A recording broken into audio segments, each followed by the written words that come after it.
bolangiz shamollayotgan bo'lsa, burningiz oqayotgan bo'lsa, gripp bo'layotgan bo'lsangiz, biz aytganmiz, sizlarga tabiiy dorilarda aytganmiz. Misol asalda aytganmiz, imbirda aytganmiz yoki kurkumani aytganmiz.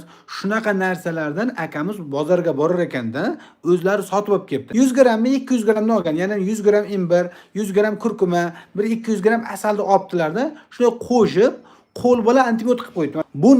Bu narsa uyingizda bolangiz shamollayotgan bo'lsa yoki o'zingiz shamollayotgan bo'lsangiz, burningiz oqayotgan bo'lsa, gripp bo'layotgan bo'lsangiz yoki oyog'ingiz og'riyotgan bo'lsa yoki bo'lmasam haligi beyningiz qotib yotgan bo'lsa, qoningiz past bo'lsa yoki bo'lmasam bu shamollash kasalligidan qutula olmayotgan bo'lsangiz, shunaqa narsani qilib biz o'zimiz uyda foydalanishimiz mumkin. Buni umuman asorat bermaydi. Umuman sizga og'riq bermaydi. Umuman kasalliklar bermaydi. Mana shunaqa narsalarni uyda biz qilishimiz kerak. Agar shunday qiladigan bo'lsak, shunday qilinadigan bo'lsak, bu akamiz mana qanchalik kasallikdan qutulib kelganda, hozir mana akam barakat topsin, men xursandman. Nega?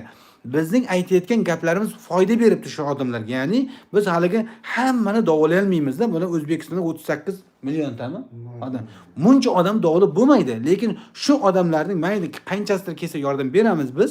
Qolganlari shuni bizga kelganingizcha shuni qilib yuring, uyda qiling. Agar sekin-sekin qilib yuradigan bo'lsangiz, foyda beradi. Endi kimdir aytsa-ki, men nonni to'xtatolmayapman. To'xtatolmasam mana yangamning ahvoli bilan, yangam o'tiribdi, mana masasi yo'q, ha. Beli og'riydi, burni bitib yotibdi, yuragi og'riyapti, shamollashlar ko'p. Haligi orqa to'g'richakdan buyinday bir narsa kelyapti. Uning nomi gemoroid deydi. Keyin keshtiraman deydi, chopardi. Akamga qiynaydi-da. Lekin akam aytar ekan-ku, qil. Birdan qilmaslik mumkin. Ya'ni oilangizda biron bitta odam bugun qilmayotgan bo'lsa, sen qilmaysan deb uğraşib yotmang.